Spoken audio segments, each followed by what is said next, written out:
Hello வணக்கம். பனங்கிழங்கு இன்றைக்கி பனங்கிழங்கு வாங்கினேன். பனங்கிழங்கு அவிக்க போகிறேன். இந்த பிடிச்சி வச்சுருக்கேன், நல்லா கழுவி சுத்தப்படுத்தி வச்சுருக்கேன். இப்போ அதுக்கு தேவையான தண்ணி ஊற்றிக்கிடலாம்.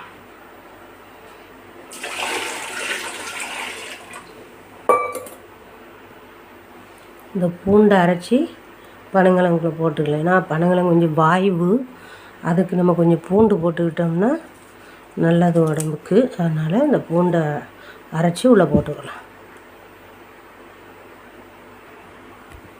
பூண்டை அரைச்சாச்சு, இப்போ உள்ளே போட்டுக்கலாம். பூண்டு போட்டோம்னா கிழங்கு நல்லா மணமாக இருக்கும்.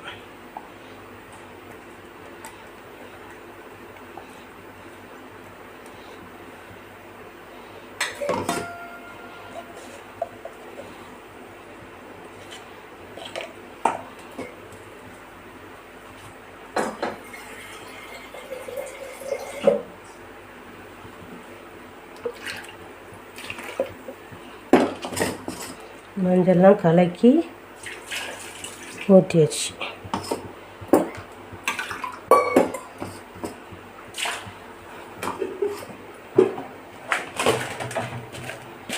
தேவையான கல் உப்பு.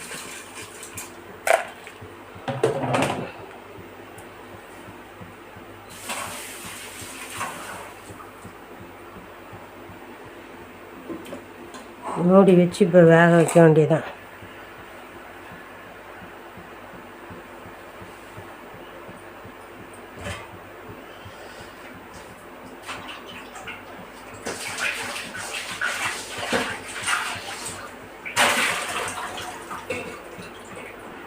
மூடி வச்சாச்சு, நல்லா வேகட்டும். வெந்துட்டான்னு பார்த்துக்கலாம்.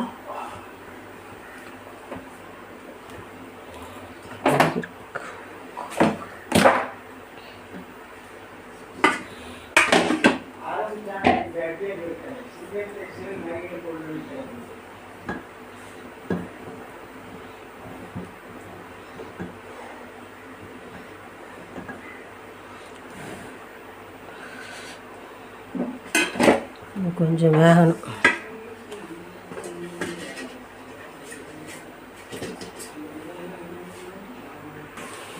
கிழங்கு நல்லா வெந்துட்டு நம்ம எடுக்க வேண்டியதான். நல்லா பத்தை வந்துட்டு எடுத்து இந்த வெள்ளைப்பூடு தொளி மேலே இருக்குல்ல, இதை தொடச்சி நம்ம எடுத்து சாப்பிட வேண்டியதான்.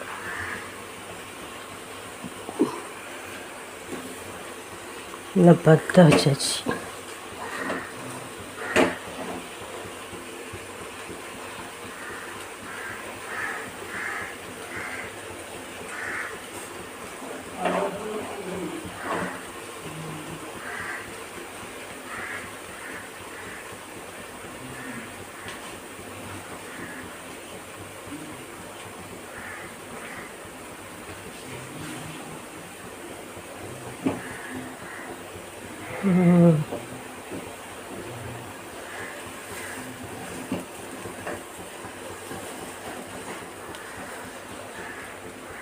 ஒரு கிழங்கு எடுத்து நமக்கு தொடச்சி வச்ச வேண்டியதான்.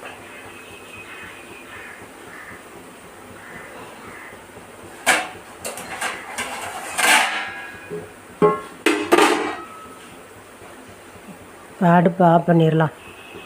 கிழங்கு அவிச்சு வச்சு எல்லாம் ரெடி ஆகிட்டு, கிழங்க நல்லா பார்த்தா அது சூப்பராக ஆகிட்டு எடுத்து நம்ம சாப்பிட வேண்டியதான்.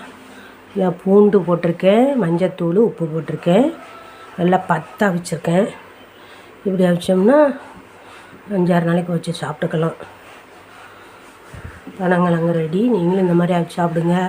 மலச்சிக்கலுக்கு எல்லாத்துக்கும் நல்லது. இது சீசனில் தான் கிடைக்கும். இந்த மாதிரி ஒரு வீடியோ போட்டிருந்தேன். இப்போ ஒரு வீடியோ பனங்கிழங்கு அவிச்சாச்சு ரெடி.